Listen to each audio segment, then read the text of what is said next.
Hello friends, আসসালামু আলাইকুম। Welcome back to my channel. আজকের ভিডিওতে আমি আপনাদের সাথে গ্রাম বাংলার খুবই সুপরিচিত এবং মজাদার একটা রান্নার রেসিপি শেয়ার করব। সেটা হচ্ছে লাউ দিয়ে রুই মাছের তরকারির ঝোল। আর কম বেশি সবাই রান্নাটা পারে, তারপরেও আমি যেভাবে করি সেটা আপনাদেরকে দেখাচ্ছি।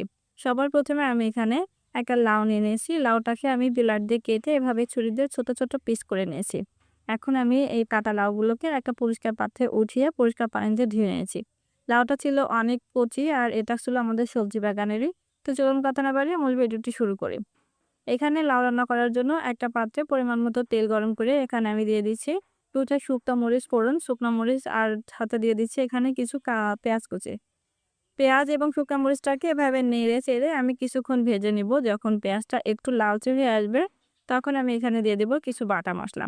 আমি এখানে এড করে দিচ্ছি ২ টেবিল চামচ পেঁয়াজ বাটা, ১ টেবিল চামচ রসুন বাটা, ১ টেবিল চামচ আদা বাটা, দিয়ে দিলাম আর কাঁচা মরিচ বাটা। সবগুলো উপকরণ এখন আমি দিয়ে নেড়ে চেড়ে এভাবে কিছুক্ষণ ভেজে নেব।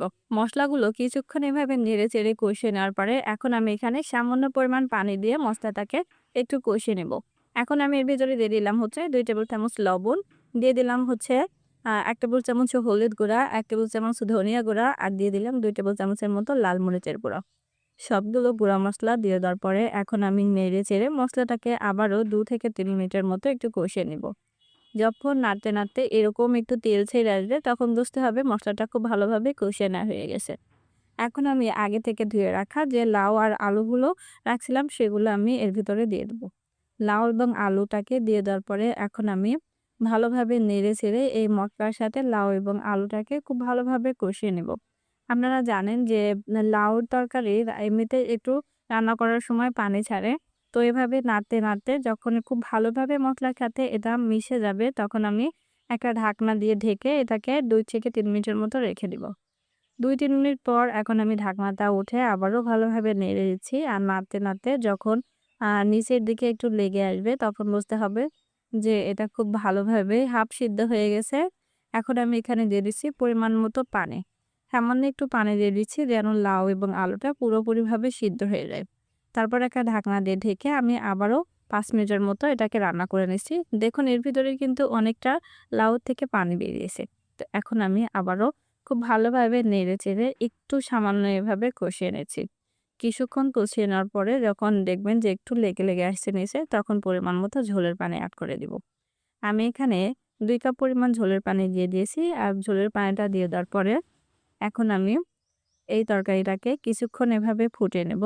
৪ থেকে ৫ মিনিটের মতো। যখন তরকারিটা এভাবে একটু ফুটতে শুরু করবে তখন আমি এখানে দিয়ে দিব আগে থেকে ভেজে রাখা মাছগুলো। আমি এখানে আজকে রুই মাছের ছোট সাইজের যে মাছগুলো আছে সেগুলো ইউজ করছি। আপনারা চাইলে যেকোনো মাছ দিয়ে এটা রান্না করতে পারেন। মাছগুলো দিয়ে দেওয়ার পরে আমি ২ থেকে ৩ মিনিটের মতো একটু ফুটিয়ে নিয়েছি। তারপর আমি নামানোর আগে এখানে দিয়ে দিচ্ছি কিছু ধনিয়া পাতা কুচি।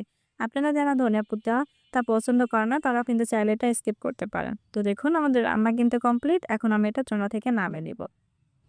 তো দেখুন রান্না হয়ে গেল আমাদের গ্রাম বাংলার খুবই সুপরিচিত এবং মজাদার লাউ দিয়ে রুই মাছের ঝোল। আর এই তরকারি কালারটা কিন্তু মাশাআল্লাহ অনেক সুন্দর আছে।